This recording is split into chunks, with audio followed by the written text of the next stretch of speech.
शांति अपने दो बेटों अर्नव और आरुष के साथ शांति से जीवन बिता रही थी। लेकिन शांति के पति सोहन से उसकी कभी कभार थोड़ी अनबन हो जाती थी। एक दिन शांति रोज की तरह सुबह का खाना बना रही थी, तभी दरवाजे की घंटी बजी। घंटी की आवाज सुनकर वो दरवाजे की ओर जाते हुए कहती है, अरे आती हूँ, कौन है, सब्र करो। शांति दरवाजा खोलती है तो देखती है कि उसके जेठ मोहनदास सामने खड़े होते हैं। वो सक पकाकर अपना घूंघट करती है और पैर छूकर कहती है, आइए आइए जेठ जी। कैसी हो शांति? जी मैं तो बिल्कुल ठीक हूँ, सब आपकी मेहरबानी है भाई साहब। शांति और मोहनदास की बातें सुनकर शांति का पति सोहन और उसके दोनों बेटे बाहर आ जाते हैं। अरे भैया राम राम, कैसे हो आप? राम राम भाई। अरे शांति, ऐसे खड़ी खड़ी क्या देख रही हो? चाय कॉफी कुछ लेकर आओ, भैया आए हैं। शांति तेजी से रसोई की ओर आगे बढ़ती हुई कहती है, अरे मेरी माँ, गेट खोलने के चक्कर में मेरे तो चावल ही जल गए। वो दौड़ी दौड़ी रसोई में जाती है और देखती है कि सारे चावल जल गए हैं। वो दोबारा चावल बनाने में लग जाती है। इतने में सोहन आवाज लगाता है, अरे शांति, तुम्हारे चावल का रोना खत्म हो गया हो तो चाय ले आओ। जी लाती हूँ अभी। शांति जल्दी जल्दी चाय बनाती है और मोहनदास को चाय देती है। सब एक दूसरे की खैर खबर पूछते हुए चाय पीते हैं। चाय खत्म होती ही मोहनदास शांति की ओर देखते हुए मजाक में कहते हैं, शांति, अब तुम्हारी चाय में दम नहीं रहा, अब हमें चाय बनाने वाली बदलनी पड़ेगी। ये कैसे मुमकिन होगा जेठ जी, घर और बाहर का सारा काम मुझे ही करना पड़ता है और कभी कभी जल्दी जल्दी के चक्कर में काम बिगड़ जाते हैं, जैसे आज चावल जल गए। अरे इसी का तो हल लेकर आया हूँ। मैंने रिश्ता देखा है अर्नव और आरुष के लिए। दोनों लड़कियाँ बहुत सुंदर और सुशील हैं। अगर आप दोनों इजाज़त दें तो बात करूँ आगे। सोहन और शांति रिश्ते की बात सुनकर कहते हैं, अब ठीक है, बात चलाइए ना भैया, पर पहले लड़की के बारे में कुछ बताइए तो सही। हाँ हाँ भाई साहब, लड़की कैसी है, परिवार कैसा है, कहाँ के रहने वाले हैं? देखो, परिवार तो बहुत अच्छा है, पर वे दोनों लोग बहुत गरीब हैं। दहेज में कुछ मिलेगा नहीं।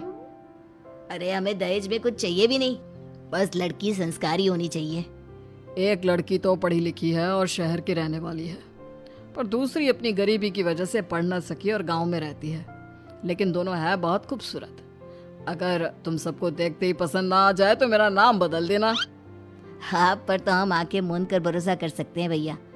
आप आगे बात चलाइए, हम शादी करने को तैयार हैं। कुछ ही दिन में अर्नव और आरुष की शादी हो जाती है।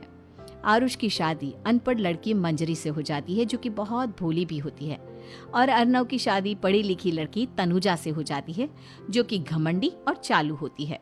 एक दिन मंजरी घर के काम कर रही थी कि अचानक शांति उसे आवाज लगाती है, बड़ी बहू, ओ बड़ी बहू, मंजरी जल्दी यहाँ आओ।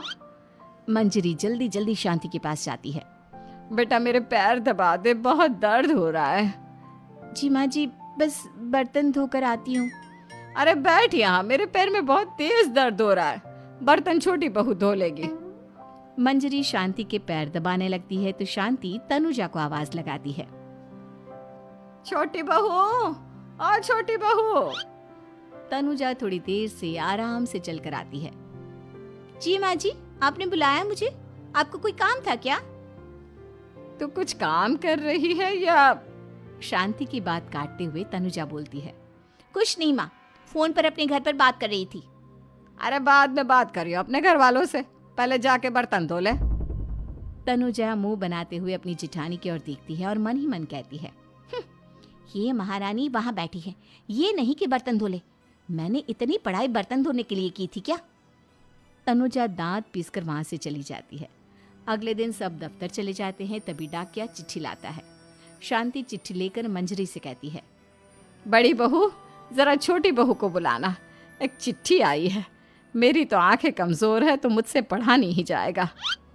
मंजरी तनुजा के पास जाकर कहती है, तनुजा, तुम्हें माँ जी बुला रही हैं।